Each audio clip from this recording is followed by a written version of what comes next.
श्री सदगुरु महाराज की जय। महर्षि में ही सत्संग सुधा सागर साधन में बीन। प्रवचन संख्या 134। धर्मानुरागिनी प्यारी जनता, अब तक जो कुछ मैंने सीखा है उसके अंदर मैंने यही सार पाया है कि संतों का ज्ञान जनता को कल्याण देने के वास्ते है। सब कोई कल्याण चाहते हैं और उसे पसंद करते हैं। कल्याण का ठीक ठीक ज्ञान संत लोग देते हैं। संत लोगों ने इस ज्ञान का प्रचार अपने अपने समय में क्या है अब भी जो है वे करते हैं। मेरे गुरु महाराज कह गए हैं कि संतों के ज्ञान का प्रचार करो, इसीलिए यह सत्संग होता है। दैनिक, साप्ताहिक, पाक्षिक, मासिक और वार्षिक अधिवेशन, कभी कभी विशेष अधिवेशन भी होते हैं। संतों के ज्ञान में ईश्वर की स्थिति बड़ी मजबूती के साथ है, उसमें जरा भी धोखा या संशय नहीं। अभी आप लोगों ने ग्रंथ पाठ में और भजन कीर्तन में सुना कि ईश्वर की स्थिति है। कहाँ है? बहुत लोग समझ गए होंगे और कुछ लोग ऐसे भी होंगे जो नहीं समझ पाए हों।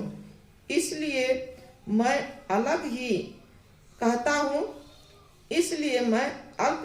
हूँ। संत लोग कहते हैं कि इंद्रियों से जो जानने में आवे सो माया है। गोचर जहाँ लगी मन जाई, सो सब माया जानहु भाई। जो कुछ दृष्टि लखन में आवे, सो माया का चिन्हा। दरिया साहब बिहारी। इंद्रियों से जो परे हैं वह है ईश्वर। वेद मंत्र का पाठ हुआ, उसमें भी यही बात थी और उपनिषद के पाठ में भी यही बात थी। उसमें एक बात और थी कि प्रभु को जानना चाहिए। यह जानना अपरोक्ष ज्ञान या प्रत्यक्ष ज्ञान है। यह ज्ञान इंद्रियों को नहीं होता है, चेतन आत्मा को होता है। हम लोगों का जन्म आस्तिक घराने में हुआ। वहाँ बचपन से ही राम राम, शिव शिव, वह गुरु आदि कहने के लिए सीखा। पदार्थ रूप में राम क्या है तब नहीं जाना। राम कोई महान प्रभु है, इतना ही तब जाना। संतों का ज्ञान है कि जिसको तुम चेतन आत्मा से या अपने तय से पहचानो वह ईश्वर। इसको याद रखिए।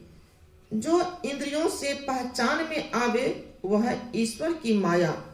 पहली बात है कि ईश्वर स्वरूप का ज्ञान हो और उसकी स्थिति के विश्वास में किसी तरह कसर नहीं रह जाए, तब उसका भजन करो।